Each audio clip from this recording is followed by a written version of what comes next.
নমস্কার বন্ধুরা, আশা করি আপনারা সকলে খুব ভালো আছেন, সুস্থ আছেন। আমার আজকের রেসিপি হলো নতুন পদ্ধতিতে নিরামিষ তরকারি। আমি এই রেসিপি কিভাবে তৈরি করলাম সেটাই আপনাদের সঙ্গে শেয়ার করছি। ভালো লাগলে অবশ্যই সাবস্ক্রাইব করবেন আর আমার পাশে থাকবেন। তার জন্য নিয়ে নিয়েছি কয়েক রকমের সবজি। ঘরে যা যা ছিল তাই অল্প অল্প করে কেটে নিয়েছি একটা কাঁকরোল, ছোট একটা ফুলকপি ছিল সেটাও আমি কেটে নিয়েছি সামান্য বেগুন, কুমড়ো, পটল, টমেটো, গাজর আর নিয়েছি বরবটি কড়াই। তার সাথে নিয়ে নিয়েছি সামান্য আলু আর নিয়েছি আদা। সমস্ত কিছু কেটে ভালোভাবে পরিষ্কার করে নিয়েছি আর সমস্ত কিছুই ডুমো ডুমো আকারে কেটে নিয়েছি। তারপর উনুনে কড়াই বসিয়ে তাতে সর্ষের তেল গরম করে নিচ্ছি। তারপর একে একে সমস্ত সবজিগুলো ভেজে নেব। প্রথমে যেগুলো একটু শক্ত প্রকৃতির হয় সেগুলো প্রথমে দেব, তারপর তার সাথে একে একে যা যা দেওয়া যাবে সেইগুলো যত তাড়াতাড়ি করা যায় সেভাবে আমি ভেজে নেব। কুমড়োটা সামান্য ভেজে নিয়ে তার সাথে আমি আলুটাও দিয়ে দিয়েছি। তাতে দিয়ে দিয়েছি সামান্য নুন হলুদ, যাতে তাড়াতাড়ি সবজিগুলো ভাজা হয়ে যায়। তারপর সেটা তুলে নিয়ে দ্বিতীয়বারে দিয়ে দিচ্ছি পটল, তার সাথে কাঁকরোল।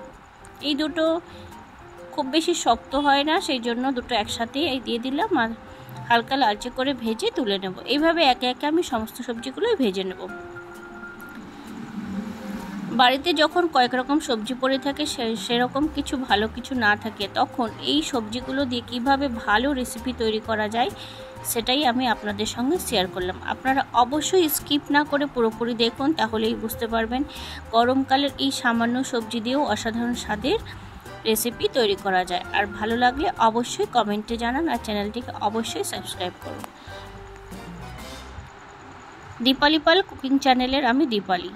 আপনারা যারা যারা আমার এই রেসিপিগুলো দেখছেন বা ফলো করছেন তাদেরকে অসংখ্য অসংখ্য ধন্যবাদ। এইভাবেই আমি সমস্ত সবজিগুলো একে একে ভেজে নিয়ে তারপর উনুনে যতটা তেল ছিল তাতে আরও 2 চামচ মতো সর্ষের তেল দিয়ে ভালো করে গরম করে কয়েকটা বড়ি ভেজে নিলাম। তারপর ফোড়নে দিয়ে দিচ্ছি 2টো শুকনো লঙ্কা আর সামান্য আদাটা আমি গ্রেট করে নিয়েছি। তারপর আদাটা হালকা ভাজা হয়ে গেলে তাতে দিয়ে দিচ্ছি পাঁচফোড়নটা আবার সব কিছু হালকা ভাজা হয়ে গেলে তারপর তাতে দিয়ে দিচ্ছি স্বাদ মতো হিং।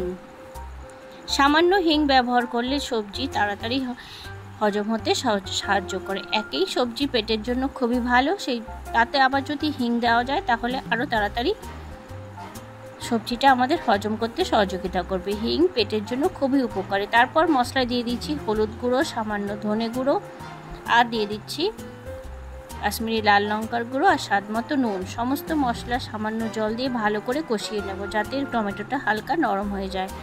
তারপর তাতে দিয়ে দিচ্ছি 2টো চেরা কাঁচা লঙ্কা। সব কিছু ভালোভাবে কষিয়ে যখন একটু তেল ছাড়তে শুরু করবে তখন ভেজে রাখা সমস্ত সবজি আমি দিয়ে দিলাম।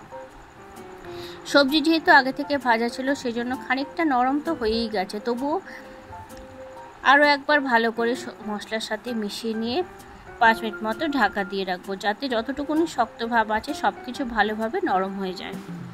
সবজি যত ভালোভাবে নরম হবে তত রেসিপিটা সুন্দর হবে এবং খেতে ভালো লাগবে। বাচ্চা কাচ্চা তো সবজি খেতে একদমই পছন্দ করে না।